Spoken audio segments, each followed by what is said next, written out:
আসসালামু আলাইকুম। সবাইকে নাইমস এডুকেশনাল জোনে স্বাগতম। আজকে আমরা এসএসসি ফিজিক্সের কাজ ক্ষমতা শক্তি অধ্যায়টির একটি গুরুত্বপূর্ণ টপিক কাজ শক্তি উপপাদ্য এই টপিকটি আলোচনা করব। কাজ শক্তি উপপাদ্যটি হচ্ছে যে কোনো একটা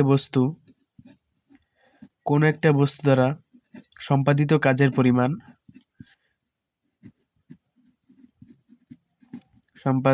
সম্পাদিত কাজের পরিমাণ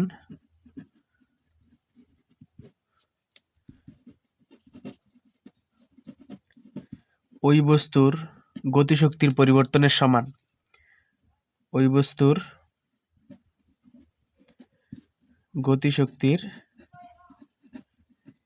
পরিবর্তনের সমান।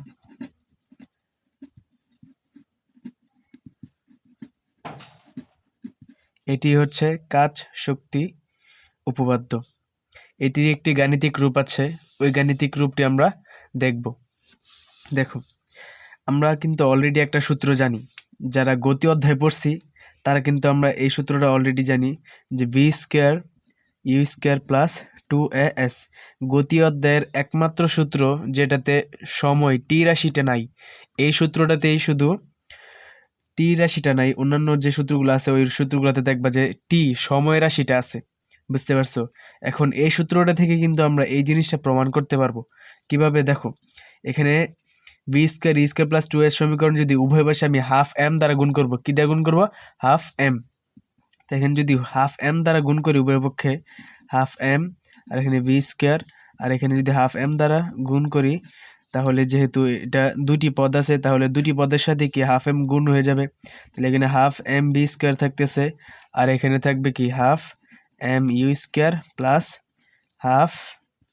হাফ এম 2as, আর এখানে 2 আর এখানে 2 কাটাকাটি যাবে, থাকতেছে কি এম এ এস। বুঝতে পারছি? এখানে হাফ এম বি স্কোয়ার থাকতেছে, এখানে থাকতেছে হাফ এম ইউ স্কোয়ার, আর এখানে আলটিমেটলি থাকতেছে এম এ এস। এখন খেয়াল করো, আমরা তো অলরেডি জানি যে ডাব্লিউ ইজ ইকুয়াল টু কি এফ এস, কাজের সূত্র। ডাব্লিউ হচ্ছে কাজ, ইজ ইকুয়াল টু কি বল ইন্টু সরণের গুণফল। ঠিক আছে, আবার বল সমান সমান আমরা লিখতে পারি, আমরা জানি এফ ইজ ইকুয়াল টু কি m a. F is equal to আমরা কি লিখতে পারি? এম এ লিখতে পারি।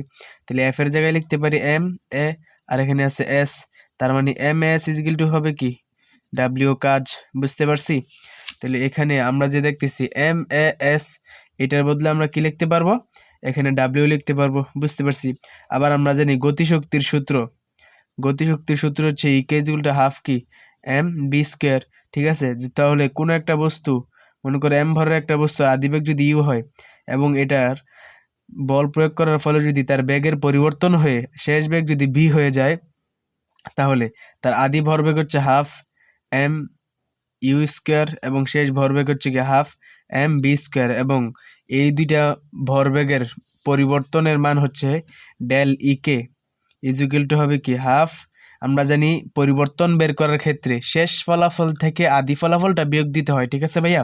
তাহলে হাফ এম বি স্কোয়ার মানে শেষ ভরবেগ থেকে যদি আমি, শেষ গতিশক্তি থেকে যদি আমি আদি গতিশক্তি বিয়োগ দিই, তাহলে কিন্তু আমি পরিবর্তনটা পেয়ে যাব। বুঝতে পারছি?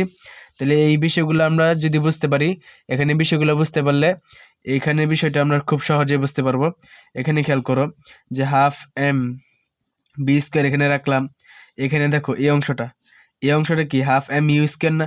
এটা আমি সমান চিহ্নে এই পাশে নিয়ে আসবো, তাহলে এখানে যেহেতু পজিটিভ আকার আসে তো এই পাশে আসলে অবশ্যই নেগেটিভ হয়ে যাবে, তো মাইনাসের হাফ এম ইউ স্কোয়ার হয়ে যাবে। আর এখানে কি আছে? এম এ এস আছে এই অংশতে প্লাসের। এখন এই এম এস এর বদলে আমি কি লিখতে পারবো? এখানে দেখছি দেখো, এই যে m s is equal to কি ডাব্লিউ কাজ লিখতে পারি না? তাহলে এখানে কি লিখতে পারি? ডাব্লিউ লিখতে পারি। বুঝতে পারছি? তাহলে আমি যদি পক্ষান্তর করি, ডাব্লিউটা এই পাশে লিখি ওইটা ওই পাশে লিখি, তাহলে কি লিখতে পারি? W is equal to half M B square মাইনাসের হাফ এম ইউ স্কোয়ার লিখতে পারতেছি। ঠিক আছে, এইটাই তো কি, এটা কি ভরবেগের পরিবর্তন না? এখানে দেখো তো আমরা ভরবেগের পরিবর্তন এটা বের করছি না? Del E K is equal to কি half M B square minus half M U square বের করছি। তাহলে এখানেও কি আছে যে half M B square minus half M U square. বুঝতে পারছি? তার মানে কি কৃতকাজের পরিমাণ, এটা কি কৃতকাজ না? ডাব্লিউ দ্বারা কি বোঝায়? ডাব্লিউ দ্বারা বোঝায় যে কৃতকাজ। তো কৃতকাজ হচ্ছে কি গতিশক্তির পরিবর্তনের সমান। তার মানে ডেল ইকে বা গতিশক্তির পরিবর্তন। গতিশক্তির পরিবর্তন। আশা করি খুব সহজে বিষয়টা বুঝতে পারছো। এই ধরনের আরো কনসেপচুয়াল বেসিক ক্লিয়ারিং ক্লাস পেতে অবশ্যই চ্যানেলটিকে সাবস্ক্রাইব করে দিবা। ধন্যবাদ।